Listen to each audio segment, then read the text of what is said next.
Hey, good everybody, Chris Farhi here, Bayleys Insights and Data team. We've got Ankur Dakwale talking about the biggest news in New Zealand real estate. So Ankur, what have we got on this week?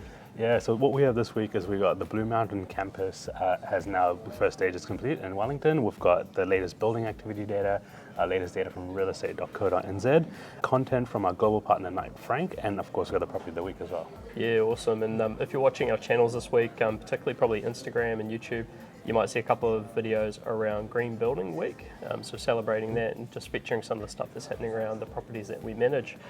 So first off, Ankur, Blue Mountain campus. It's got a pretty cool name. What's going on down there? Yes, this is based in Wellington, and this is developed by Willis Bond. It's the first 6,000 square meter development. It's now complete. Now this is a green, resilient campus development in the Upper Hutt region. Again, it's occupied by KiwiRail, and the National Train Control Centre will go in there, and of course a new cafe. Yeah, quite interesting as well. So that deal, I understand, was brokered by Bayleys Wellington. Mm-hmm. Yeah, by Fraser Press and the team over there. Yeah, so good effort there, and yeah, that's quite an exciting development targeted at providing a bit more resilience for, I guess, the office space market down in Wellington region. So yeah, super excited to see that one continuing along. So next up, if you've been talking to a residential real estate agent recently or listening to us, you might have heard about, I guess, the listing squeeze that's come through in terms of lower new numbers of new listings hitting the market. So Ankur, we've got the latest realestate.co.nz data. What does that show at the moment? Yes, so latest data is showing us that in the month of August we had 7,444 new listings for sale. In total on the website itself, we have 22,750 properties for sale. Now, if we compare this to the same time last year, new listings are slightly lower for New Zealand, but it jumps around a fair bit as you move across the regions of New Zealand. Total stock for sale, and this is quite interesting, is down 10.6% for New Zealand. So as you can see, that listing squeeze is coming through. Yeah, it's quite interesting because we've seen that big pickup in activity, which is noticeable. Kind of any media that you look at the moment is talking about a lot of the sales activity. But meanwhile, new listings lower, total stock for sales going down, but massive regional variance. So if you look at their data, we'll link the blog post. What you'll see is that different regions have dramatically different stories as to what's going on. So it does mean you need to get that local intel and maybe chat to your local agents about what's actually happening on the ground. And so next up, Stats New Zealand released their latest building activity results. So Ankur, what do we know in this space? Yeah, so this looks at the volume and the value of the new building activities. Now, if we look at the volume of residential work, that's 2% compared to the previous quarter. But if we look at the non-residential work, this is up 3.7% since the last quarter. So that's quite interesting to see that variation over there. Annually, the value of building work is up 22%. But this also takes into consideration cost escalation. So the cost of residential construction is up 7.8% and non-res is up 6.8%. Yeah, interesting that we're still seeing that construction cost escalation coming through, because a lot of commentators pick that as particularly the housing market start to slow down, we might see a massive sort of slow or even halt or maybe even backwards on construction prices. But meanwhile, stats continue to go up. So yeah, something interesting happening there.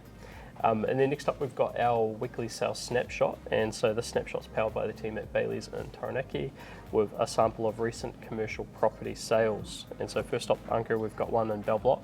Yeah, so first up we have 7 Corbett Road in Bell Block. Now this is Coin's substantial standalone industrial investment located in the heart of the Bell Block industrial precinct. It's a large 2.06 hectare site with a 6,073 square meter floor area, and this was sold for $7.31 million and sold by Daryl and Ian Taylor from Bayleys in Taranaki.